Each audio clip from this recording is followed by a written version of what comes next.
বাপের বেটা হয়ে থাকলে ফেসবুকে পোস্ট না দিয়া শাহবাগে আয় আমার মুখের উপরে। আজকে শাহবাগের এই সাপলারা কি খালি হুজুর না? যদি শাহবাগ নিয়ে নতুন রাজনীতি করতে চাও, আওয়ামী লীগকে ফিরে আনতে চাও, জিপটাই না ছিঁড়ে ফেলবো। হাসিনা বলছে যদি পিলখানায় কেউ হাত দেয় তাহলে ইন্ডিয়া নাকি সরাসরি ঢুকে যাবে। সে আমার সেনাবাহিনীকে পিলখানায় ঢুকতে দেয় না। একটা সভ্য রাষ্ট্র হইলে প্রশ্ন করার কথা, এই বাচ্চাগুলোর গুলি করার অধিকার কোন শুয়ারের বাচ্চা দিছে? শাহবাগিতা মানে আয়না ঘর, শাহবাগিতা মানে গুম, শাহবাগিতা মানে খুন, শাহবাগিতা মানে সাপ্লাই গণহত্যা, শাহবাগিতা মানে আয়না ঘরে রোজাদারকে রোজা ভাঙিয়ে আমার মাকে আমার বোনকে মুহুর্মুহু ধর্ষণ।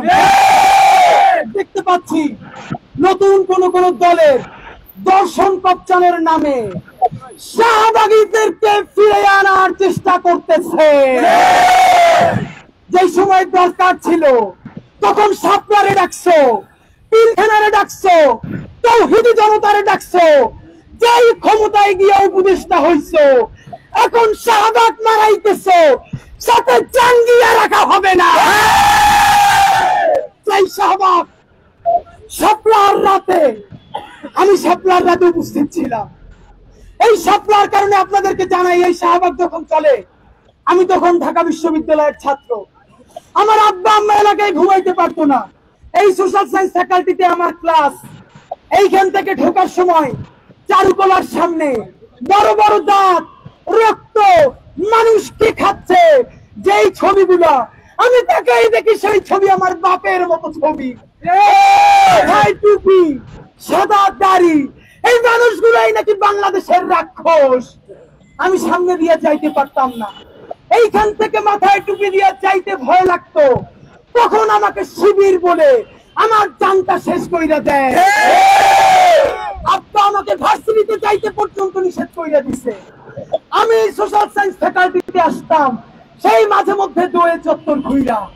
এই সেই শাহবাগ, যেই শাহবাগে আমার ভাই বোন গুলোরে রাতের আধারে শাপলা চত্বরে মুহুর্মুহু গুলি কইরা তাদের লাশ গুলা গুম কইরা দিয়া পরের দিন নিউজ করছে এই হুজুরেরা নাকি গাছগুলো কাইতে শেষ কইরা ফেলছে। পরের দিন লিড নিউজ করছে ভোর রাতে বাংলাদেশের প্রান্ত থেকে কওমি মাদ্রাসার ছেলেগুলা যারা জীবনে ঢাকায় আসে নাই, নবীরে বিন্দুক করছে, আল্লাহর রাসূলরে নিয়া সব থেকে অসভ্য কথা যেগুলো আইয়ামে জাহিলিয়াতের যুগে কাফেররা মুশরিকরাও বলে নাই, সেইগুলো যারা বলছে তার প্রতিবাদ করতে আসছে। আরে তাদেরকে হত্যাই খালি করে নাই, যারা বাইকে ছিল কান ধইরা তাদেরকে সেইখান থেকে বের করছে। যেই প্রথম আলো, যেই বাংলাদেশের এনজিও পন্থী, যেই সোশ্যাল মিডিয়া মানবাধিকারের কথা বলে, পরের দিন পত্রিকার হিট নিউজ হইছে, কান ধরে সেই কফি মাদ্রাসার ছেলেগুলা বের হয়ে যায়। সেই ছবিগুলা পত্রিকায় প্রথম আলোতে দেওয়া হয়েছে ফার্স্ট পেজে। ঢাকা বিশ্ববিদ্যালয়ের শ্রাবণ বাসে দোতলায় আমি সেদিন ভার্সিটিতে আসি, আমি অবাক, আমি মরে যাই।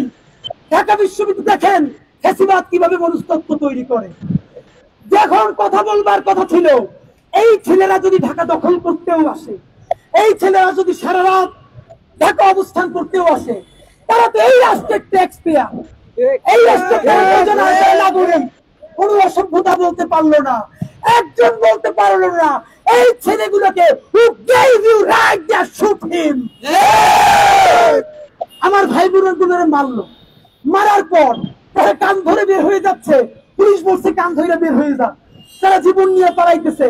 সেই ছবি দিছে ঢাকা বিশ্ববিদ্যালয়ের তখন অবুঝ ছেলেরা আমার দিকে তাকায়, কারণ আমার মাথায় টুপি, আর হাসে আর বলে আরে হুজুরেরা বিপ্লব করতে আসছিল, এখন কান ধইরা পালায়।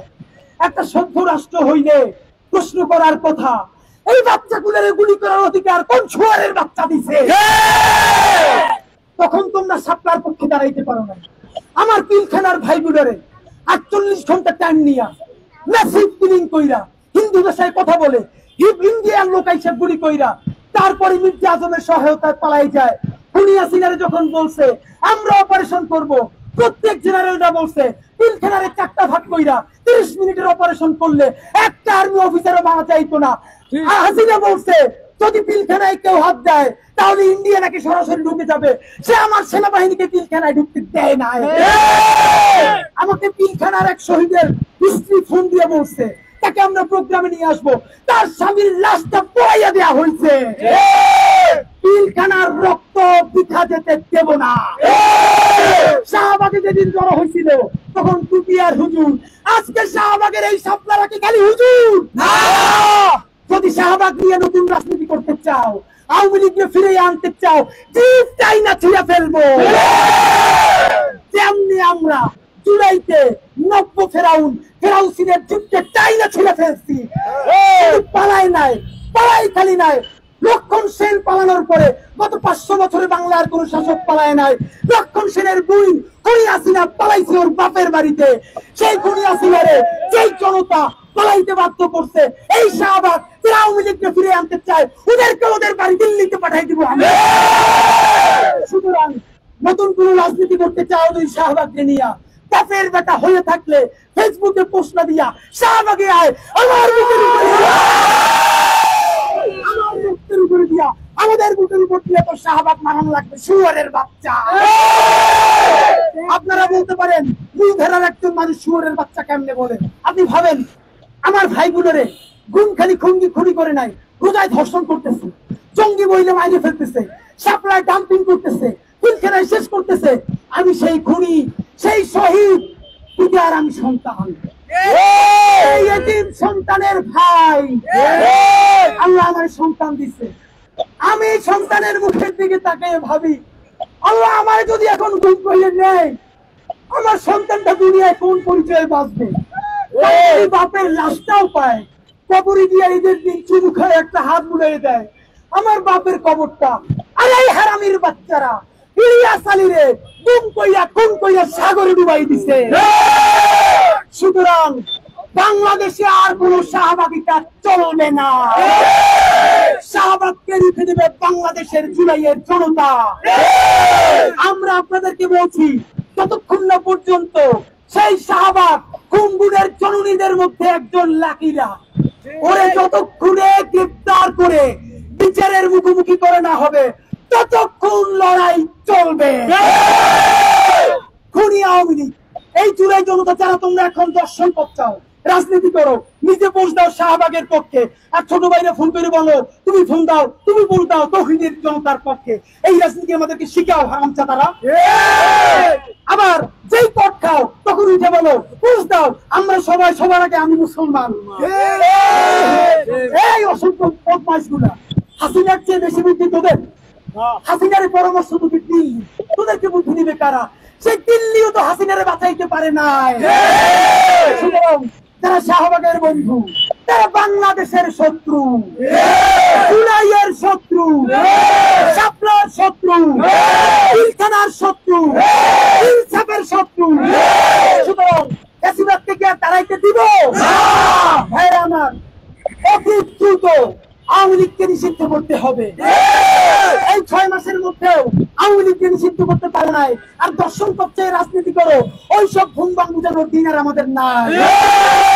কোথায় স্টেট কার্ড? এতদিন আওয়ামী লীগকে নিষিদ্ধের কথা বলি নাই, বলছি নির্বাচনী নিবন্ধন বাতিল করতে হবে। সব কথা বাদ, গণহত্যাকারী যেই দলের প্রধান সরাসরি হেলিকপ্টার দিয়ে গুলি করে মানুষকে মারতে দেয়, আওয়ামী লীগকে নিষিদ্ধ করতে হবে। আওয়ামী লীগকে নিষিদ্ধ করে আমরা ঈদ করবো ইনশাআল্লাহ। শাহবাগীদেরকে খতম কইরা, এই খতম মানে বাংলাদেশের রাজনীতি থেকে ওদেরকে বিদায় কইরা ঈদের সেমাই খাবো ইনশাআল্লাহ। ধর্ষণের বিচারের জন্য দ্রুত বিচার ট্রাইব্যুনাল করে 90 দিনের মধ্যে শাস্তির ব্যবস্থা করতে হবে। ততক্ষণ না করা হবে বাংলাদেশের জুলাই জনতা ইনকিলাব মঞ্চের ভাইদের সাথে শাহবাগ অবস্থান ছাড়বে না।